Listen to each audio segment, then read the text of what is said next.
Oui, je voudrais vraiment féliciter nos députés pour leur attitude d'hier. Ils ont refusé vraiment ce projet de loi qui était une loi scélérate. Parce que le président de la République va quitter la tête du pays en février 2024. Mais il semble vouloir nous installer dans une spirale sans fin de stress. Les gens estimaient qu'il allait apaiser la situation après avoir déclaré qu'il ne serait pas candidat.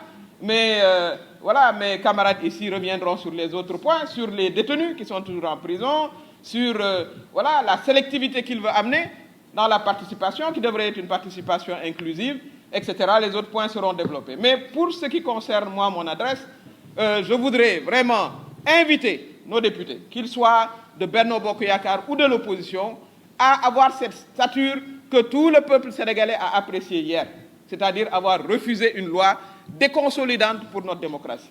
Un président qui part dans 6 mois n'a pas à changer de constitution, on ne l'a jamais vu, on ne l'a jamais vu nulle part.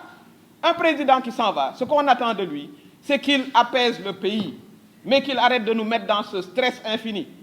Donc je voudrais féliciter vraiment nos députés et que désormais, ils aient cette attitude. Et que seul l'intérêt du peuple soit leur préoccupation. Surtout pour un président qui s'en va. Ça s'adresse particulièrement aussi à mes anciens camarades de Benno Bokk Yakaar.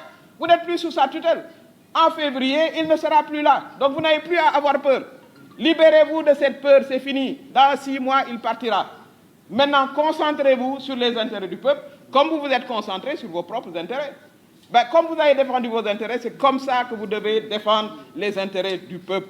Nous vous encourageons à le faire.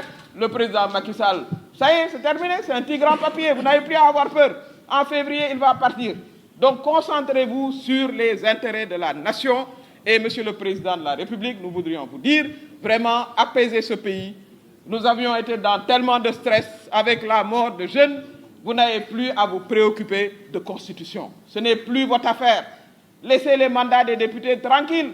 Oh, vous n'avez pas eu votre 3e mandat, vous n'aurez jamais dû l'avoir, vous n'aurez même jamais dû y penser. Mais ces députés, laissez leur mandat.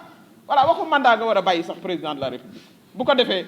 Voilà, on reviendra à la normalité républicaine, qu'on retrouve notre sérénité, que chacun participe à la démocratie, participe aux élections, que nos jeunes soient libérés, je crois que ce sera détaillé, et que le Sénégal poursuive sa marche vers une démocratie consolidante, alors que le projet de loi qui était amené, en tout cas la modification de l'article 87, œuvrait dans le sens d'une déconsolidation de la démocratie. Et ça, il est heureux que nos députés ne l'aient pas accepté. Je vous remercie.